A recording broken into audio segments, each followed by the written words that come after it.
What is up, guys? Welcome back to another YouTube video. So, there's been a lot of disappointments in this year of 2020, but I think this is by far like the worst. Like, I'll tell you in a second here. I'm not sponsored again. I'm just drinking that because that's the only thing I have in this house that's tasteful to drink. I mean, I do drink like four bottles of water a day, but you know. Anyway, so Thanksgiving is tomorrow, and we all know that there are football games on Thanksgiving. There's usually 3. There's usually one at 12, there's one at around 4, and there's one at like 8 or 8:20. And the Pittsburgh Steelers were scheduled to play the Baltimore Ravens around 8:20 tomorrow night. And thousands and maybe even millions of Steelers fans around the world were looking forward to watching the Pittsburgh Steelers play the Baltimore Ravens. Steelers are 10-0, undefeated on the year. The Baltimore Ravens are 6-4, and they've came off of, I think, 3 straight losses, and the Steelers have not lost yet. And the world, America right now, needs Steelers and Ravens football. Like, this is a game that everybody was looking forward to. Everybody was looking forward to this game. I certainly was. I think thousands of people who are Steelers fans or even Ravens fans were looking forward to this. But because the Ravens could not keep their COVID situation under control, and they weren't responsible with it at all,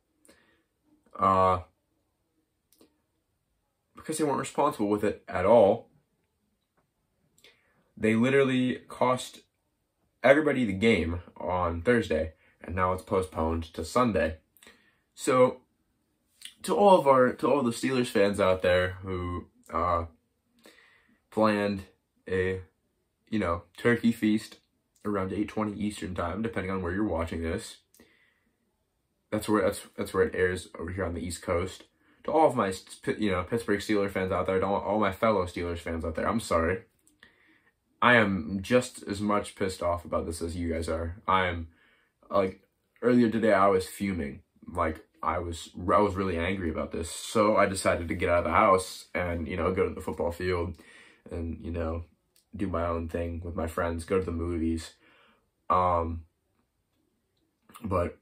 this really pissed me off, and I'm sure it pissed a whole bunch of other people off. And people, you know who it did piss off? A whole bunch of the Steelers players. I don't know if you saw Juju Smith-Schuster's tweet, but I'm going to summarize what he said. I'm going to try to remember this off the top of my head. He pretty much said, first, the NFL takes away our bye week and, moves it from week 8, which is around playoff time, so they'd have time to rest, and they moved it to week 4 because another team, Tennessee, couldn't keep their COVID situation under wraps, and they couldn't keep it under control. And they knew that they had cases. So the Tennessee Titans knew that they had cases, but they didn't tell anybody about them until the week of the game. So first, they knew about that, and their game got postponed, and the Steelers got stripped of their week 8 bye.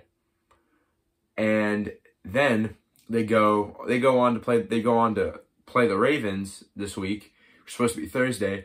And their coach said that after you play the Ravens on Thursday, win or lose, you have Friday, Saturday, Sunday, Monday, Tuesday, Wednesday off to make up for the days that you lost on the bye week. Now, they don't have all those days off.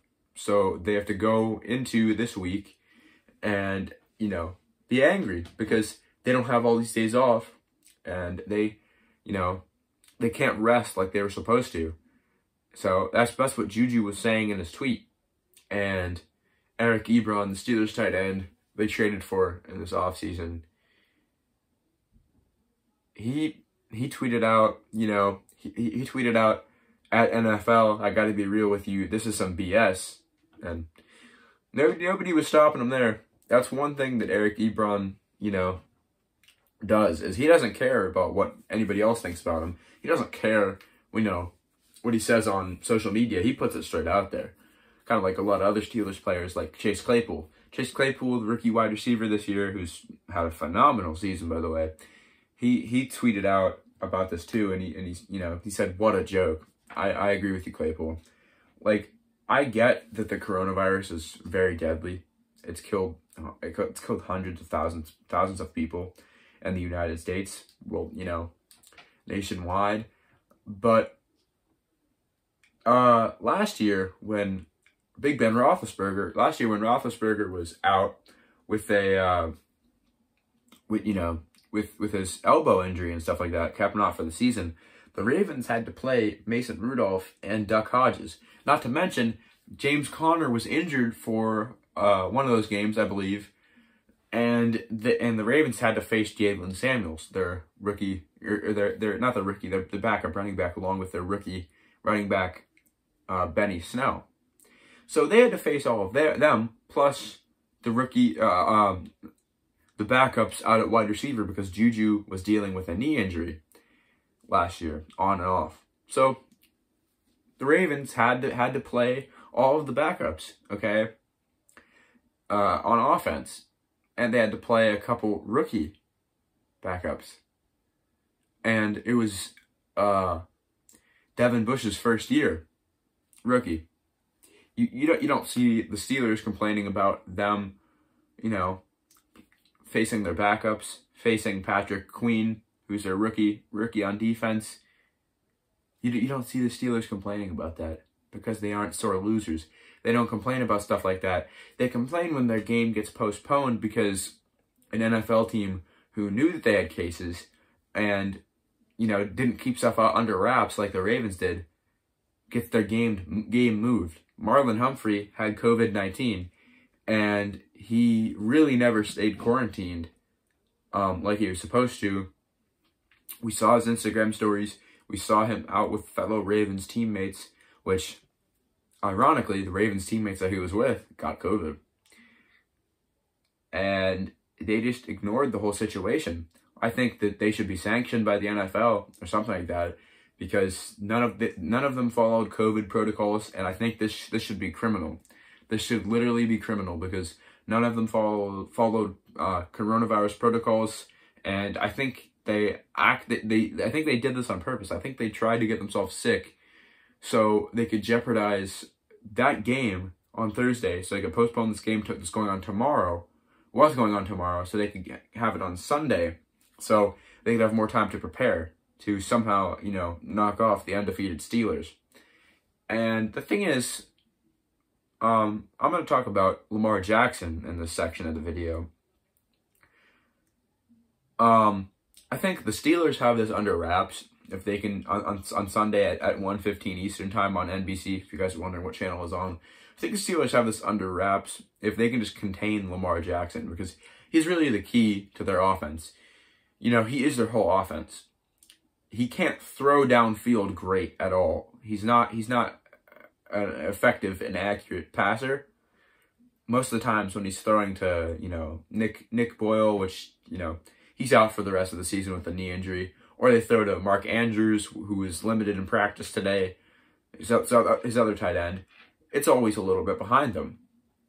Or when he throws to Willie Snead, the passes sometimes are accurate, and also sometimes the passes are a little bit underthrown, so Willie Snead has to go back and get them. And there's that whole time where Willie Snead's waiting for it to come in the air, and he has to kind of, glide towards it a little bit, or has to run this way or run that way after it. And then he gets slammed by Steelers defenders or anybody else that they're playing, like 3 or 4 Steelers defenders or whoever else they're playing.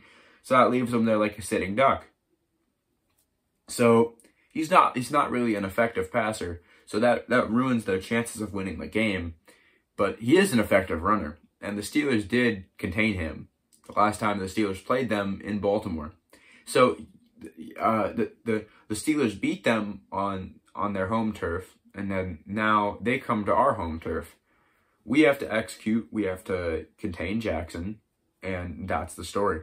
Because if Jackson can't throw, and you put pressure on Lamar Jackson early, it's going to all work out. It's going to all work out for the Pittsburgh Steelers to, sweep the Ravens completely. And you also have a chance of sweeping the Bengals and the Browns. I think that's possible. Maybe not with the Browns, but the Bengals for sure. with Joe Burrow being out with an ACL and an MCL injury and more structural damage in their knee. But we're not talking about the Bengals or the Browns here. We're talking about the Baltimore Ravens, the Ratbirds. So I think that's possible to sack Lamar a bunch of times, especially but two of the Ravens centers are out. I forget their names, so not really important to get their names, but I'm just saying that two of their centers are out, and they both usually start next to each other. They both don't snap the ball. It's impossible, guys. But they both start on different positions on the offensive line. And there's another lineman that starts as well. And Calais Campbell was due to come back, but he has COVID complications. And also you got both of the running backs, J.K. Dobbins and Mark Ingram. So both feature backs are out. So, and they obviously won't, none of these players will be back by the time they play Pittsburgh on Sunday. So yeah, but I'm going to restate what I said earlier. I do think that John Harbaugh and the Ravens staff and Marlon Humphreys and everybody else, I do think that they tried to get each other sick on purpose to just risk this game and say, okay, no, the game's off, we can't play, and we need more time to figure out a game plan to stunt the Steelers. I really think that's somewhat of what happened. So yeah, and if that is the case, I think that's really wrong. I think that Roger Goodell should do something about this. He hasn't done anything about this, but John Harbaugh has allegedly disciplined some of the Ravens strength and conditioning staff, coaches and staff, because they did not wear their mask all the time and they did not report COVID symptoms when they had them. Good on him, but you know, what's that going to do after the fact? You got to catch it right during the fact, you know? Got to have eyes in the back of your head, kind of. So, those are my thoughts on the game. Ratbirds are always going to be dirty. I wish this was a, you know, game on Thanksgiving, because America does need Steelers and Ravens on Thanksgiving. Everybody was looking forward to it. Possibly the game of the week. I don't know why, you know, the 49ers were forced to play with most of their backups on offense, because most of their offensive line and most of their skill position players had COVID-19. And because of that, they had to roll out with their backup players like less than 24 hours before game time. And nobody really expected this much. And if the 49ers can do that, why can't the Ravens do that? You know, and they didn't postpone the game against the 49ers and Eagles.